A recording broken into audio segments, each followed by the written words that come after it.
important, right, for SMEs especially to understand what it means to continue to grow and to have resilience in a crisis. And in short, we're going to be talking about two things today. First is about jobs, right? And that's why this is in collaboration with SGUnited jobs as well as SBF. The second thing is really about building that sales pipeline and protecting your revenue. And we have a very privileged to have our keynote speaker Arno talk to us about practical things that we can continue to do to grow and to take advantage of opportunities during a crisis. My name is Zihan. I'm from the SGTech Secretariat. I'll be hosting this session, but it's not about me today. We have a very full lineup of speakers. And before we get into that, I just want to acknowledge all our partners. We have Singapore Business Federation, right? We have NUS, very kindly supporting us with this. And we are supported by Enterprise Singapore, Workforce Singapore, JP Morgan, as well as QuickDesk, right? So a very big thank you to all our partners. Okay, a couple of house rules before we get started. Very simply, recording and slides, number one FAQ, will this be uploaded? The question is yes, right? So all the slides and the full recording will be uploaded on SGTech's website. Give us one working day in order to get everything uploaded for you. So don't worry about taking picture of the slides, screenshot, all that, everything will be publicly available. The second is Q&A.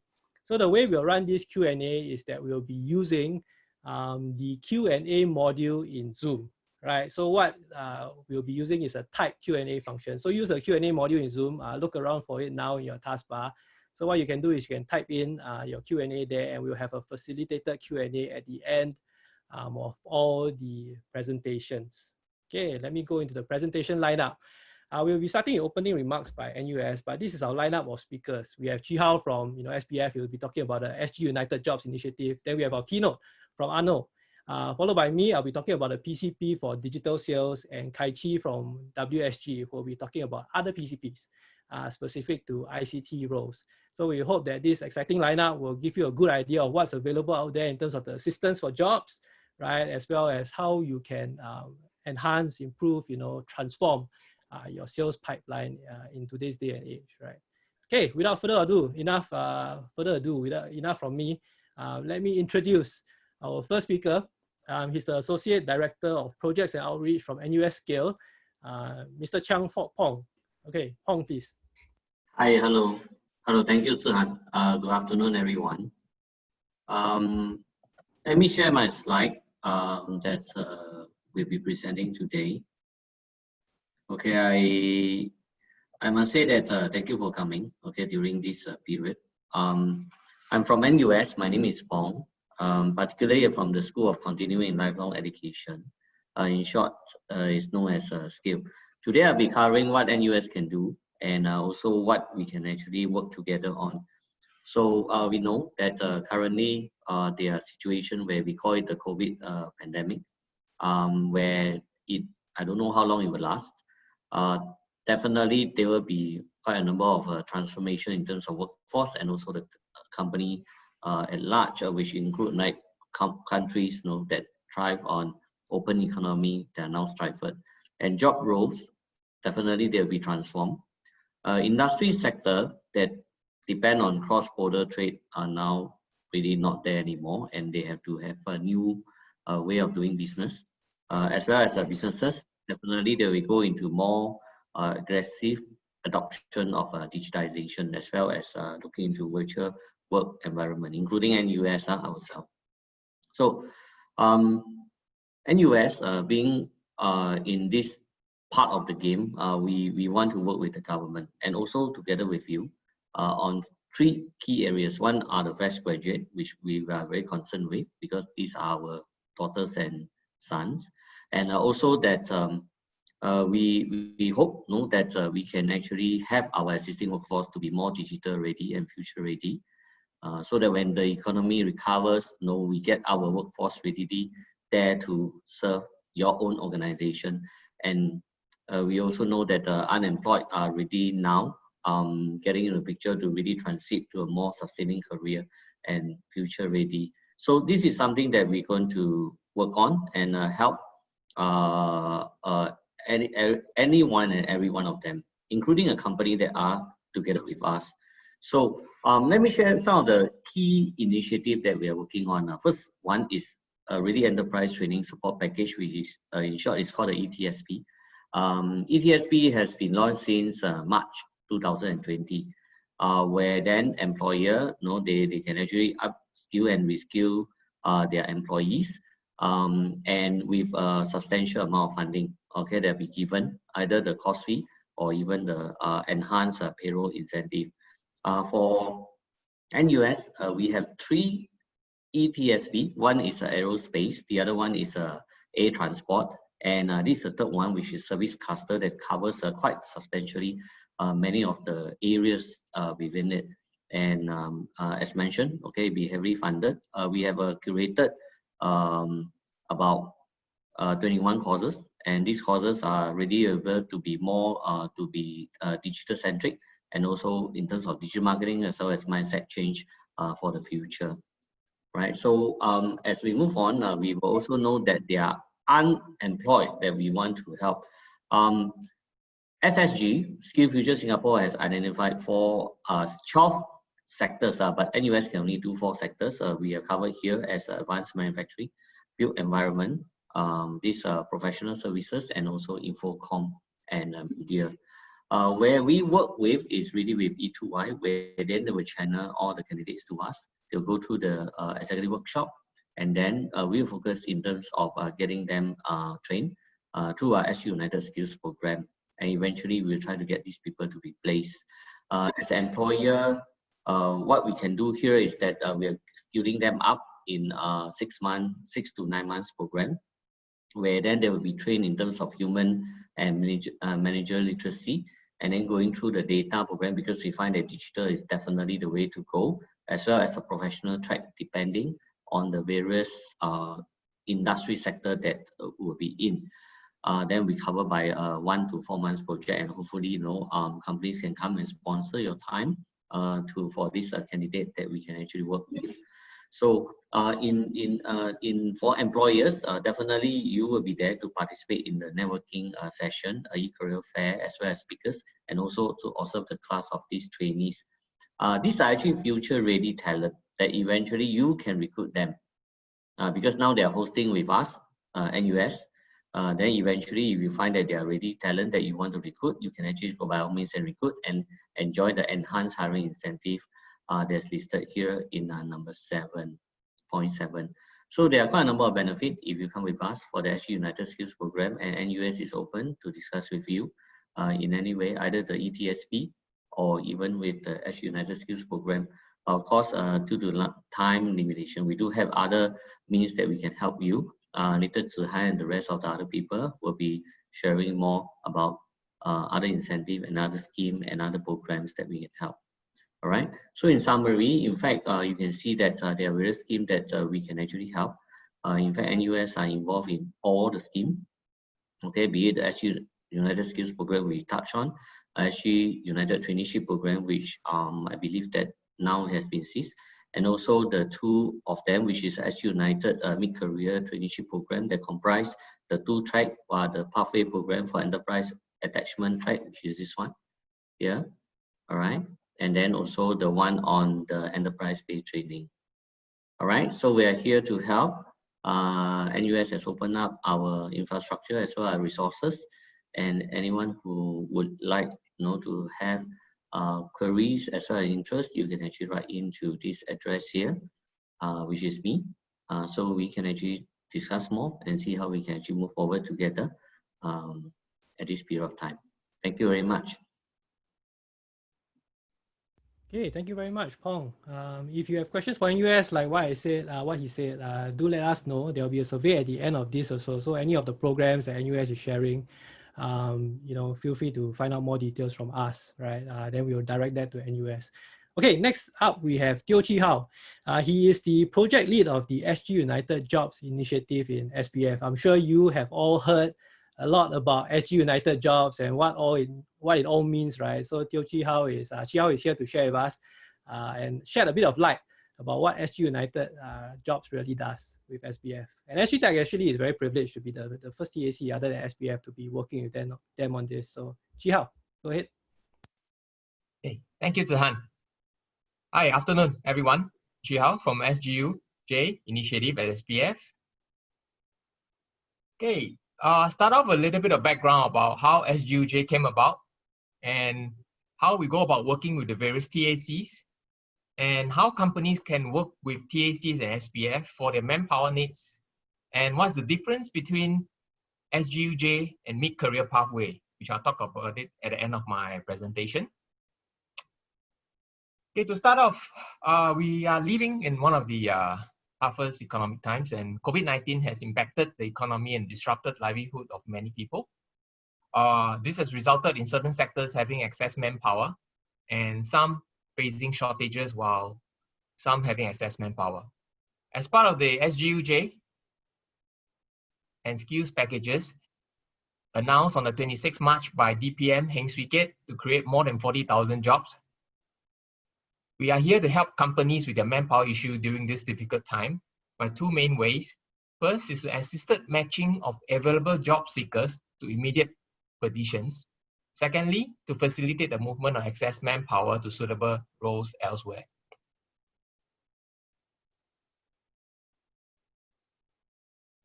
How do we work with the TACs to help companies? The government is working closely with SBF and various chambers to identify private sector job opportunities and helping companies recruit for the eventual recovery. So who qualifies for this scheme? Technically, all companies registered or incorporated in Singapore are eligible. And SBF is appointed as a central coordinator, which involves the B2B cross-sector benching with other TACs. As of today, we have engaged 19 TACs to collaborate on their manpower requirement. The top 5 sectors creating jobs are electronics, healthcare, semiconductor, F&B services and retail, certain segment of retail. And the top 5 sectors with excess manpower are hotels, tourism and travel, retail, aerospace and air transport. This data are accurate as of 18 August. Okay, this slide you have the ecosystem, just trying to explain a bit this of the SGUJ ecosystem we have here. Right in the middle, SBF is a central coordinator of this B2B job matching, working closely with the various TACs. On the right-hand side of the screen, we have two very important partners and stakeholders. Workforce Singapore, which is the owner of SGUJ initiative. They provide advisory on relevant manpower hiring schemes. And Enterprise Singapore, the main trade agency in Singapore, they link up companies and TACs to us to help us facilitate this job matching. On the left side, you can see companies with excess manpower or shortages work with their respective TACs for the various job matching. Next, how companies work with TACs for their manpower shortages, or what we call demand. First off, we ask them to fill up the job order template specifying the roles that they have, submit to the TACs or SBF. At the same time, we ask them to submit their vacancies in the My Careers portal, MCF.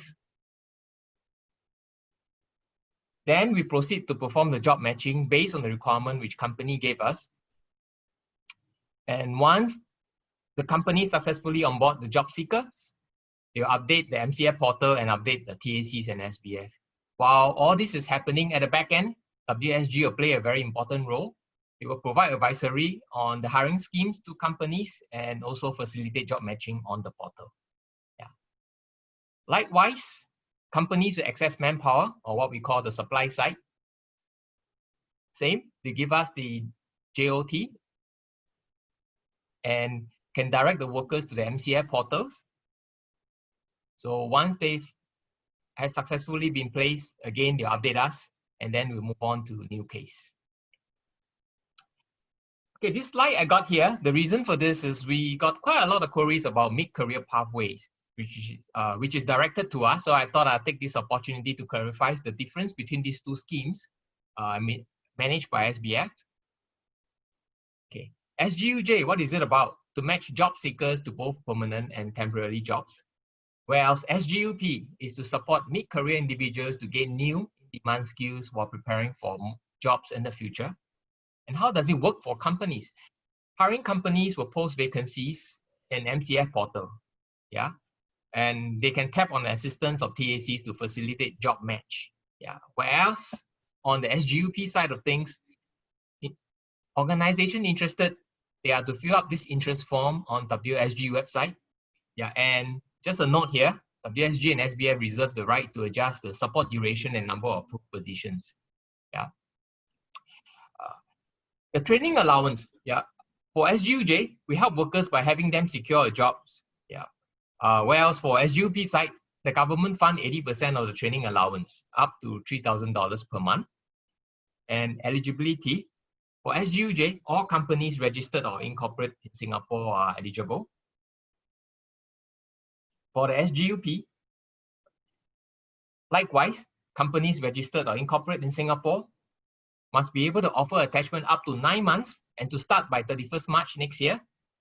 Provide clear attachment, description, and a developmental plan that provide mid-career individuals with meaningful growth opportunities, and to co-fund 20% of the training allowance. Okay.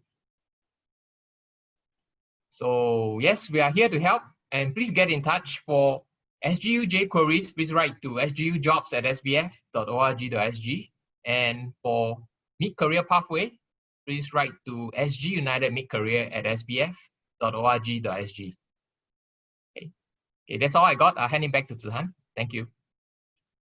Okay, thank you very much, Chi Hao, and for the information about SGUJ. I hope that has provided a bit more insight into the various programs. I know it can be very, very confusing, right, for everyone. Next up, we have our keynote speaker, Arno Bhattacharya. He's the CEO of Get IT. So Get IT is a consulting firm specializing in digital marketing, B2B marketing, lead generation strategy, etc., etc. And Arno has a lot of experience, more than 20 years dealing with both small companies as well as big telcos, including Cisco, Lenovo, StarHub, etc. He's very passionate about harnessing the power of digital as an enabler, right? And that makes him really the ideal person to be giving his advice, really, on how we as SMEs can transform in this era. Arno, please. Thank you, Jehan. Good afternoon, everyone. I hope I'm not standing between you and your lunch, and everyone is well caffeinated. So let me move on and start the thing. Now, if you're anything like me, by now you are tired of hearing the word unprecedented and receiving 37.5 webinar invite per day. And each of the webinar telling you what you should do during this unprecedented time. I'm not going to do that. Rather, I will share with you what my company, Get IT, did since mid-February, when all of us in all branches, Singapore headquarters, KL, Bangalore, and Tokyo office, started working from home. Now, eventually, we increased our revenue in last 6 months by 40% compared to the last year during the same time frame. So best practices or not, something worked. And I'm going to share that with you. But let me first share what we do so you get the context. And that should work as 1 minute of mandatory self-propaganda too. Get IT is the marketing agency focused only on B2B IT and telco businesses in APAC. Headquartered in Singapore, we serve our clients from KL, Bangalore, and recently from Tokyo office too. For last 18 years, so we are working with software, infra, cloud providers, system integrators, regional and international telco operators. All right, without any further ado, let's start. Now, in a recent survey of plenty number of CFOs, Gartner found out that most of them are planning to cut budget for the rest of 2020 in almost every department. That means no matter what we are selling, we are going to face some level of difficulties. Top of that, face-to-face meetings, trade shows, and networking sessions, most important tools of sales arsenal, are paused for a foreseeable future. Now, sales departments are facing fundamentally 3 major challenges. 1, how to stay on the top of our existing customers' mind.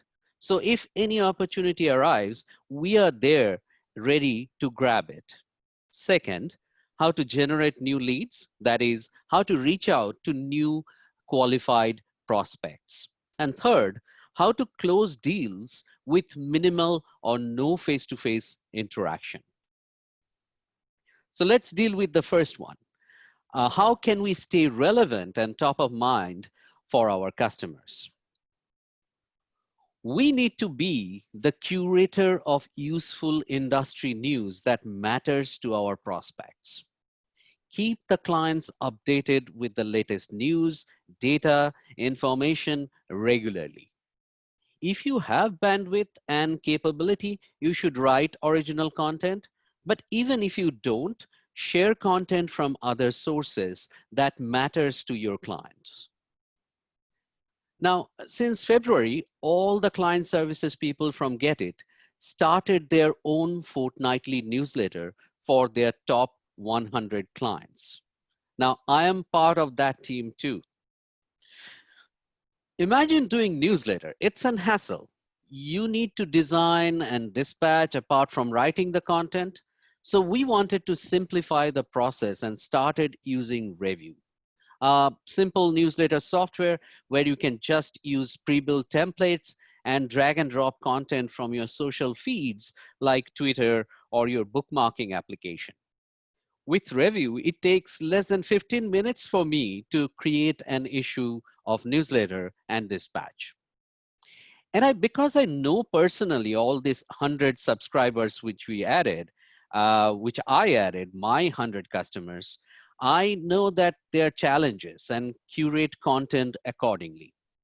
We are getting great results from your newsletter with over 60% open rate and in many cases, direct sales inquiry, even though we are not really selling anything in the newsletter. It's completely agnostic. All right, second, how to generate new qualified sales leads without spending a fortune. Now, we use LinkedIn Sales Navigator. But before I move on, let me give a disclaimer here. None of this company's review on LinkedIn is paying me to say that. We are actually using that. That's why I'm recommending them. All right. And I know LinkedIn is using LinkedIn for sales is now kind of a taboo. Means all of us are tired of that connection request followed by an obscenely direct sales pitch in LinkedIn. So when I use Sales Navigator InMail and SmartLink, which is the new content sharing platform for LinkedIn, I make sure we are not only selling, rather share a relevant case study with it, right? And I get the complete analytics of the content consumption to the person I'm sending it to with the inbuilt dashboard. And from there, I fine tune my follow-up message. By the way, before you start using Sales Navigator and use InMail and SmartLink and etc., please get the basics right. Means you can't get results if your LinkedIn profile is incomplete or you have a picture with your dog in the profile. So have a complete professional profile, start sharing content in your newsfeed, engage with other members' posts and with comments and reactions. All right, third part, and most important part, closing deals online. Now, closing is very different from one company to another, but online closing requires a complete different set of skill sets. And that starts with conducting a virtual meeting effectively. At least I'm going to share what works for me. Now, it is always a dilemma. Should I switch on the video or not? I take the cue from the person I'm meeting with. If my client switch on the video, I will switch on the video. If not, then I will keep it off.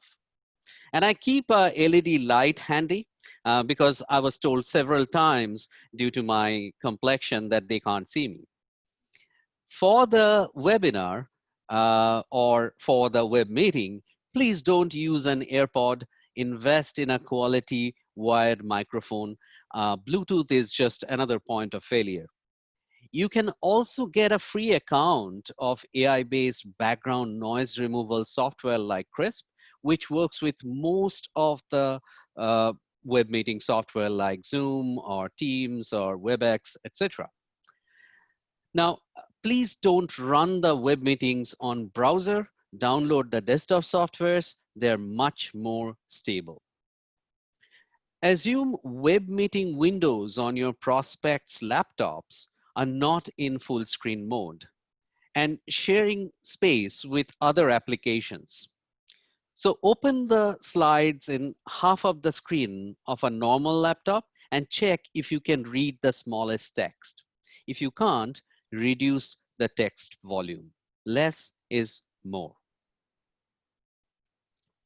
Now, that is doing direct sales, but also we need to hire for salespeople. And that's for two reasons. One thing is right now, most important department in our companies is increasing the top line, and that comes from sales. So we have to not only hire new people to boost the sales, also we need to reskill our existing salespeople so that they are ready for doing complete digital and online sale. Now, in last 3 months, we have hired 6 employees in Get It, and 4 of them are for business development or account management position.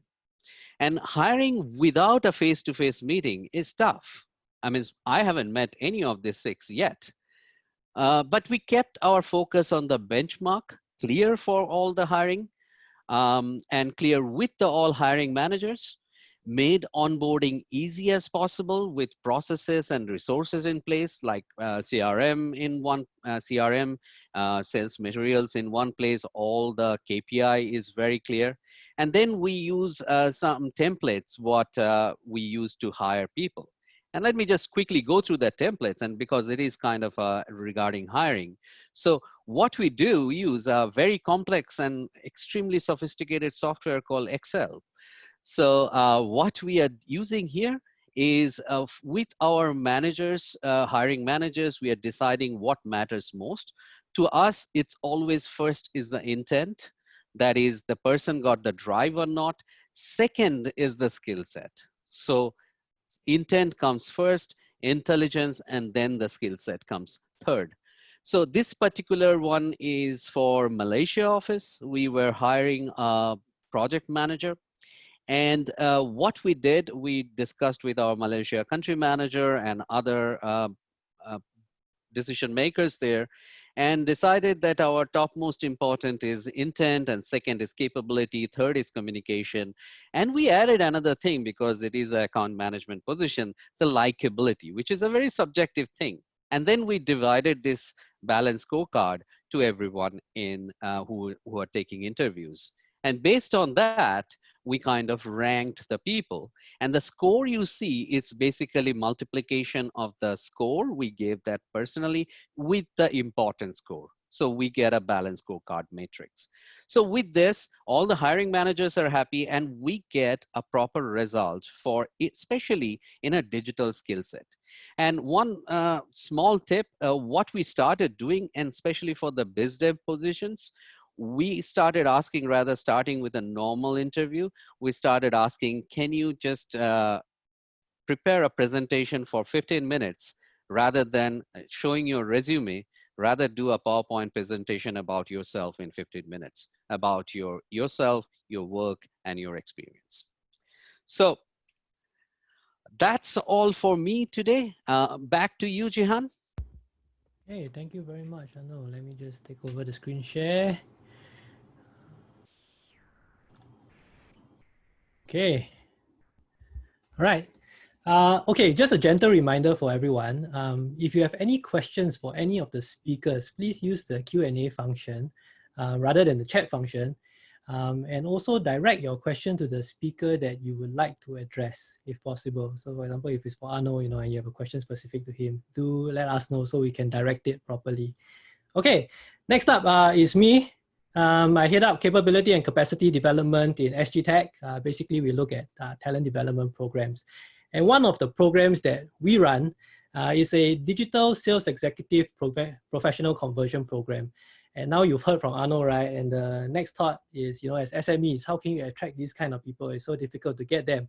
How can you find the right skill sets, right? This is where programs like this will come in. If you are willing to expand your net to include career switches, we have programs that can provide training as well as salary support. So let me just quickly get into that. Okay, so why the Digital Sales Executive Program? These pictures are little snapshots from engagement with Minister for Manpower, Josephine Teo. We actually hosted her with some of our participants. So the picture on top is with our partners. The picture below is all the trainees for that cohort that they were in the NUS lecture at that time. So why the PCP for Digital Sales Executive? Okay, the first point is an appeal to companies, right? So a lot of companies come and tell us, you know, it's not just about the grants, it's not just about the funding, right? I'm taking a big risk by recruiting career switchers, and we acknowledge that, right? And that's why we want to work with you to help you as much as possible. But at the same time, we also want to encourage you to be open-minded, right? To really take a risk on them. Now we are in this phase that, you know, a lot of people are being displaced. And I think a lot of you are local employers as well. We can help our local workforce really reskill. I think that will make a big impact on developing our people.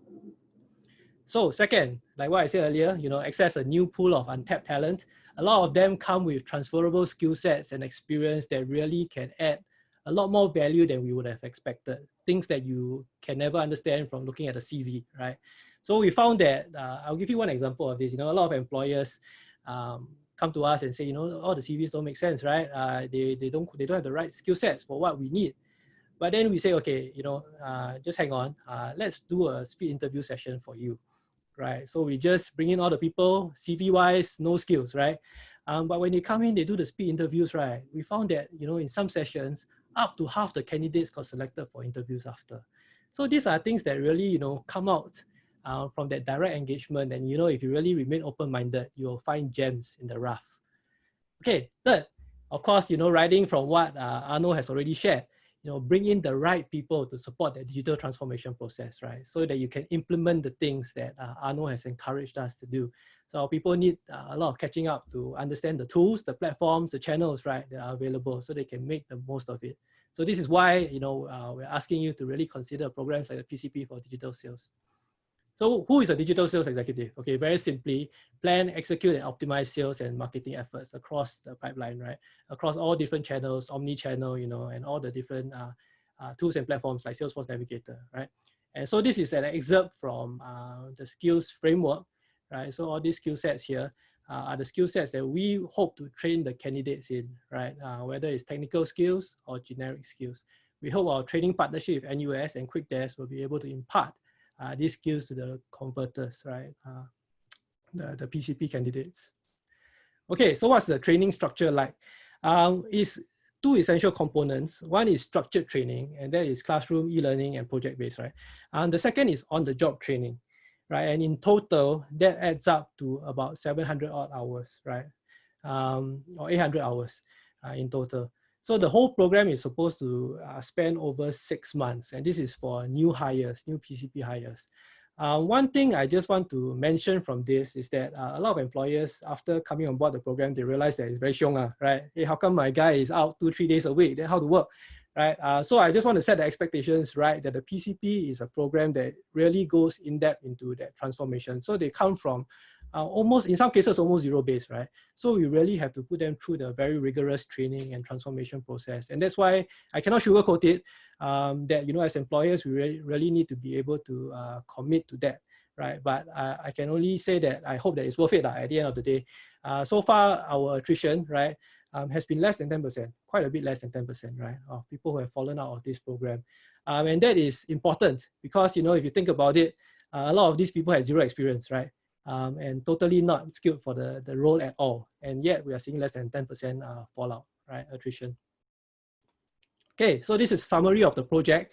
So your candidate, if you bring them on board, you have to hold them to this. So this is a project that we actually want them to do, right? So QuickDesk will supervise it, they'll mentor this, right?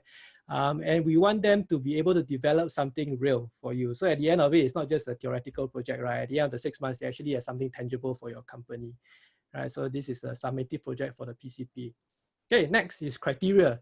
So this is the standard criteria across the board for all PCPs. I mean, as an SME, you need to be incorporated in Singapore. You need to be willing to offer a full-time position and offer a market rate, right? And also importantly, the last 2 points, be willing to work with us, right? Both WSG as well as SGTech, in order to ensure that the training outcomes are met and that, you know, you are able to submit all the requirements that are needed for the program. Okay, what about the PMET? Right, so we are looking at Singapore citizens and permanent residents, right? Both of them qualify. They have to be at least 21 and graduated for at least 2 years from the latest educational qualification, either that or after NS, right? So they should be hired for not more than 3 months. So just a quick addition to that, the PCP is a place and train program, meaning that you hire them first. So it's a normal hiring process, right? So you just hire them as a normal employee, right? Then you come to us with the application and say, I want to put this person on the program, right? Then we'll evaluate whether the CV and JD are suitable. Then we'll put him on the course, right? That's why it's a place and train versus some other programs that have different models, right? And there must be a level of conversion, right, for this candidate. So it cannot just be from, hey, I'm from a digital sales background, I want to jump into another company on the same role. So that's not the idea of the program. So arbitrary rule of thumb is that they should have at least 50% skills conversion. But we really have to look at the CV to make a more informed, to provide more informed advice to you, right? So send us the CV and JD if you don't want to go through the whole application process first, right? Okay, so the next 2 things are just more administrative. They shouldn't be related to the shareholders of the company, whether it's minor or major shareholders. And I'm talking about family relationships, right? And also not immediate ex-employee. So your employee cannot be, you know, you cannot retrench this person and then hire them on the PCP again. So that's not how it works. Okay, then funding, right? So I think this is the major question for most of you. How much funding can I get? So funding is broken up into 2 components. One is course fees, right? The other one is salary support. So for course fees, the major consideration is whether or not you are an SME. And this is based on ESG's Enterprise Singapore's criteria of a local SME, right? So it's in the fine print here. You can have a look at it later. So for SME, for anybody, SE or PR, you can get up to 90% course fee funding. For a non-SME, if it's a Singapore citizen above 40, you can get up to 90%. But for everybody else, it's up to 70%. Okay? And the total outlay, just give you a sense, across all the different programs, total outlay for employers is about 4K, right, for the course fee. This is after subsidy. Okay, what about salary support? Salary support, it depends not on SME or non-SME, but more on the age. So if you are below, if the PMET is below 40, right, or he's a Singapore PR, not an SE, right, then it's capped at 70%, right? If it's a Singapore citizen above 40, or if it's a Singapore citizen below 40 but long-term unemployed, meaning looking for a job for 6 months or more, right? Then you can qualify for up to 90% support. Okay, but for more details, you know, don't worry, just email us. We'll help you figure it out. Okay, how will SGTech help you? So this picture is one of the profiles from our candidates recently. Minister for Manpower posted this on the MOM Facebook page, right? So they were profiled. This is the digital sales program. So we can help you in 3 areas. First is to facilitate that job matching and candidate sourcing process. So if you know that you have a job role and you're willing to hire career switchers, but you don't have access to the candidates yet, right? That's what we can do for you. We can actually provide even direct matching support. And in a sense, it's talent acquisition for career switchers. We are actually planning to do a speed interview session also in mid-September. This is to meet the timeline for the next cohort in November, right? Early November. Right, so if you can hire around mid-September, that should be a good timing, right? In order for you to hire for the next cohort. So let us know if you are keen on something like this. We can make all the arrangements. You just come down, you know, with your hiring staff, right? With the JD and all that, and you can participate in this. We will do the curation of the candidates and all that. So we also assist. We are the program manager at SGTech. So we also assist with the you know, all the application forms and all that. So I mean, if you need any advice, right, just come and let us know. And finally, you know, every now and then, the ministry or ministers will come to us and say any good stories to feature, right? So that's where your company may have a chance to be featured as well. You know, if you've done a good job, you have helped an individual through that conversion process, right? A lot of these stories a lot of these opportunities can result in your company being featured as well. Okay, I won't belabor the point. Just here is the contact details, right? If you know, for general inquiries, just email info@SGTech. But for PCP and SGUJ inquiries, feel free to email any of these emails, right? You can also get more information through this QR code that will link you to the PCP page on SGTech's website. All these slides will be uploaded also, so the contact details, don't worry, you can refer from the slides. Second also is the survey at the end of the whole webinar. So you can just put in, I want to find out more about XXX, right? So just let us know, we'll get back to you. So multiple ways really to get in touch with us if you really need more technical information or administrative information. Okay, so that's it for me. Next up, I'll hand over to Kai Chi. Kai Chi is from Workforce Singapore, and she'll be talking about the other PCPs, right? So it's not just digital sales. SGTech has 2 other PCPs, but in ICT, there are quite a lot more. So I'll hand over to Kai Chi to take over. Thank you so much, Zhihan. I'm really happy to be here to share on PCPs in general, because right now you will know that within the ICT sector, and also for ICT roles, it's actually really quite crucial during this period where, in this pandemic, more people want to digitalize. They need a digital presence, as like what Arnold has mentioned. It's very important for us to have this. That's why as WSG, we have actually worked with all of our partners here. So SGTech, SBF, and also NUS on a lot of these programs, but we do not just stop there. So for our PCPs, we are usually always coming up with more of these programs for the sector itself, and also for the non-ICT sector, for their roles in digital sales, marketing, or even other ICT roles. So what we do is that within the team that I'm in Infocom Media, what we do is we have a lot more ICT PCPs in the pipeline coming up, and also existing ones. And with all of these PCPs, you would, as Zhihan has also shown you, what you know that is essentially a training program, and also a funding support that you will get from this PCP, so that you are able to get a person who is job ready for the job, and also somebody who is benefiting from it and going into a growth area in that sense. So within our team, we have more than 20 ICT PCPs offered. So this is also just a portion of our PCPs. If you were actually going onto our website, you will see that there are close to 100 PCPs across the other sectors. But just within ICT PCPs, and not just for ICT sector, we actually offer this to the public for them to tap on. And similarly, we have salary support, cost refunding of up to 90%. And essentially, if you know that PCP is a place and train, you also know that probably you have heard that there's redeployment and job redesign reskilling, because we do understand that during this time, you will have existing staff who need to change their skill sets. They need to reskill. They probably have to change function. You probably don't need an outsourced function anymore. You need to bring it in-house, so to speak. So these people, we call them, existing staff that are affected by tech disruption and business transformation. So you can put them on this mode to reskill them for these type of roles. So just administratively, I will just share that this redeployment and reskilling mode, not all PCPs have them, but we are open for some PCPs, and it's also, there's a criteria for it. So I will just share with you the other ICT PCPs that we have here. Digital sales and marketing, as SGTech has already shown you, there's a digital sales executive program. And also we do have marketing ones with our other providers, because we work with other training providers as well, and one of them is Lytton. And also we have other PCPs. Over here you can see systems and platform specialists. We classify them as this because we do see that need in the market, that some of them need Salesforce skills to administer to that platform, or SAP and Cisco as well.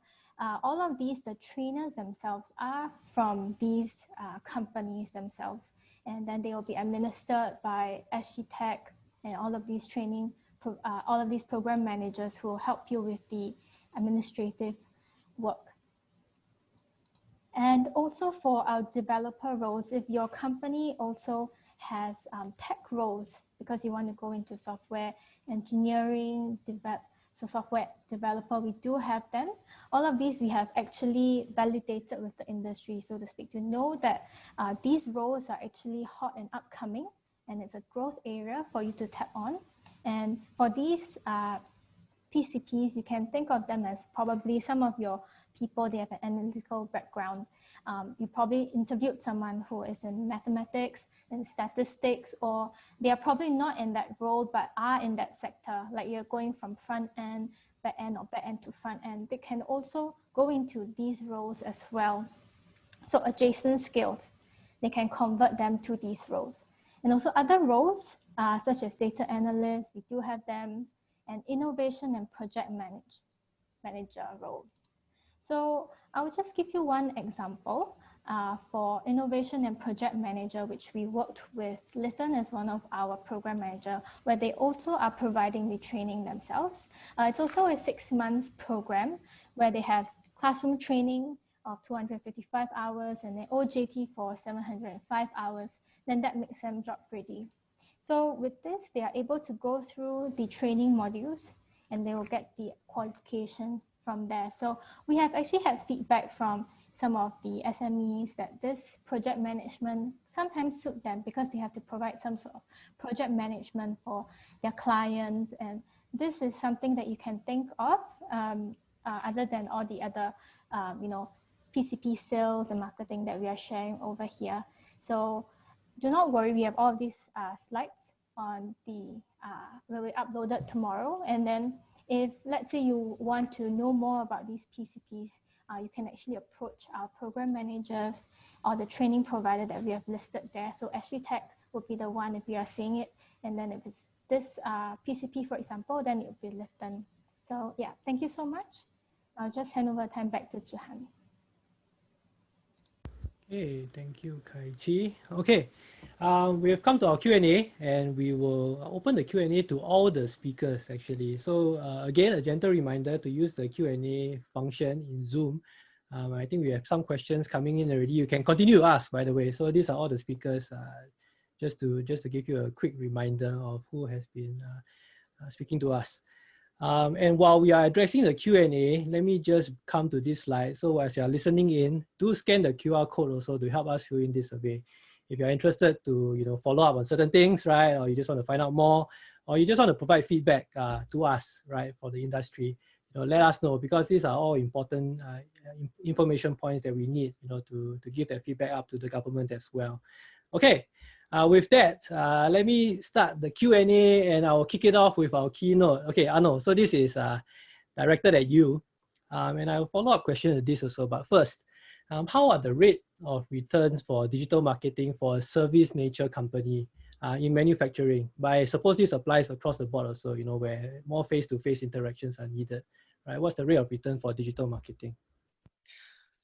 I think that depends. Like, you can't say that, let's say when we are selling in the for IT and telco or doing marketing for them, both companies, say a Google or a mom and pop company for cloud, are in the same field, but doesn't mean that they will get the same result for performance marketing through digital.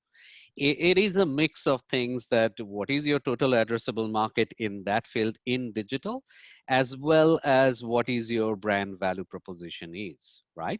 So that's I'm going to give a very consulting type answer, that consultative answer, that depends. But at the same time, best way to do or judge that what is your total addressable market you can get into digitally is to go to LinkedIn.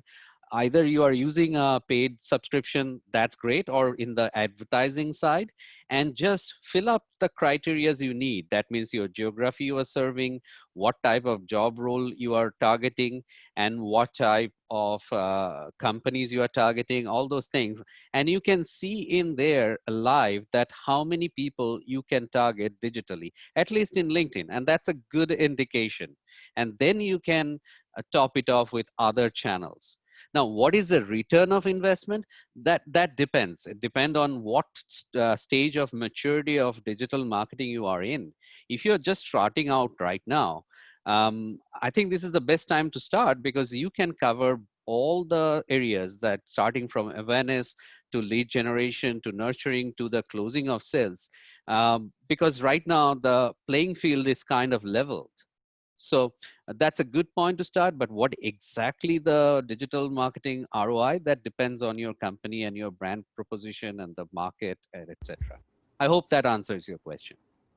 No, thank you, Arno. I actually have a follow-up question to that. I think a lot of SMEs, especially those that have relied on relationships and, direct selling and direct outreach and very physical sales, right? In the current context, what can they really do to build that kind of relationships again? Because, a lot of people are saying that, it's just not the same, right? Going online or going digital, you cannot build that face-to-face rapport. That is very important to small businesses, especially. Absolutely. So that's why I say that digital sales is a very different value proposition from those relationship face-to-face sales, or even the leads you generate in trade shows or seminars or things like that. So you have to harness that skill. There is no other option, right? So until the vaccine is out, we are not going to meet with salesperson just to hear to a pitch, or we are not going to play golf to network. So we need to learn, and that's what the main thing we are trying to reskill and retool the sales, not only in the SMB, in the large organization also, they are facing the same challenge. So we are going through many of this training and many of this reskilling on that part. Like, for instance, that without looking at the body language, one salesperson told me that she can't figure out that this person is actually serious or that wasting the time or not. Now, we need to reskill to understand the digital body language now. So looking at the content consumption, looking at how they're looking at your email, replying to that, what kind of content they're looking at. From there, we have to take the hint and move forward. So it's a complete different ball game.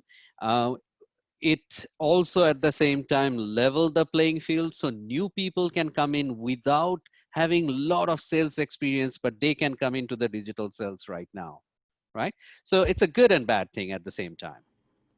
Wonderful, thank you. Thank you very much. Daniel just wanted to say it's a very good sharing, so thanks, Daniel. Thanks, Arno. There are quite a bit of questions on the PCP, so maybe I can just do a quick lightning round. Okay, so from Daniel, so SGTech focuses on PMETs. So if by PMETs you mean the mature workers or career switchers, then yes, that's our core focus, and I'll tell you why.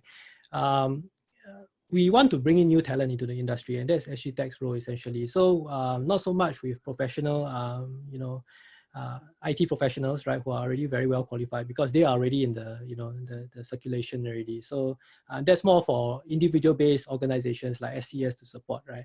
But for us, we really want to increase that pie, right? And that's why we work a lot with career switchers, and not just career switchers actually, and students. If you're referring to whether it's the job seeker side or the employer side, SGTech is very clearly more focused on employers. We are an employer association, so we have 1,000 companies under us, right? So this capability to reach out to job seekers is actually very recent for us. So we want to do the end-to-end support, that support with SGUJ that we now have, right, with SBF. That actually has given us a new capability to really do that direct matching work as well. So I hope that answers your question. Minimum salary for PCP. So this is about 3K, right? So that's standard across the board, right? For PCP. But if you need to know more specifics, just let us know. It doesn't qualify for absentee payroll anymore because that up to 90% of your salary already. Is there an age limit for hiring? If you're talking about the upper limit, definitely not. So if you can bring in somebody who's 80, 90 years old, wow, they will make an exceptional story, right? So yeah, so no age limits, right? For upper limit, the lower limit is 21. Okay. Let's see.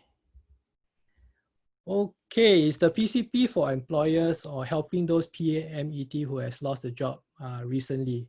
Okay, that's a very good question. I would say both, right?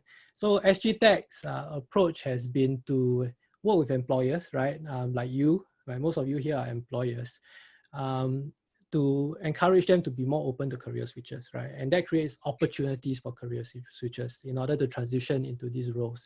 So that has been our modus operandi so far, right? So I would say it's a handshake thing, right? And what we do for employers is that we come with this salary support, and also you know, to reduce the risk or mitigate the risk of you bringing in career switches, right?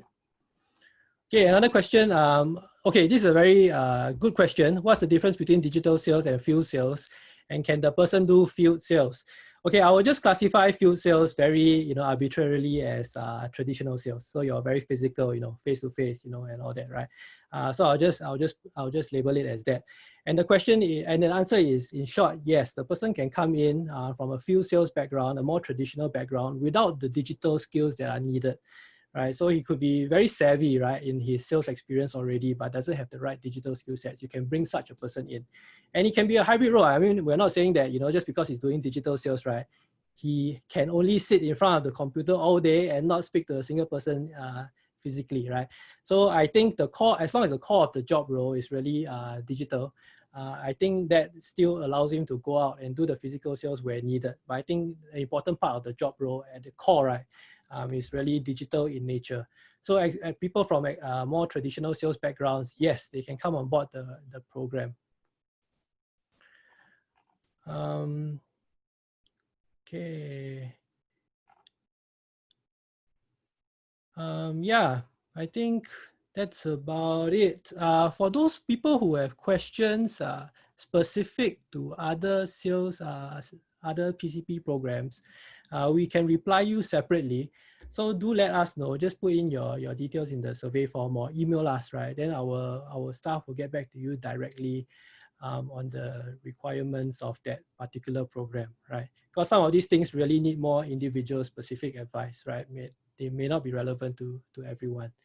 Okay, with that, I think we've come to the end of our webinar, right? So I want to thank you everyone for joining us.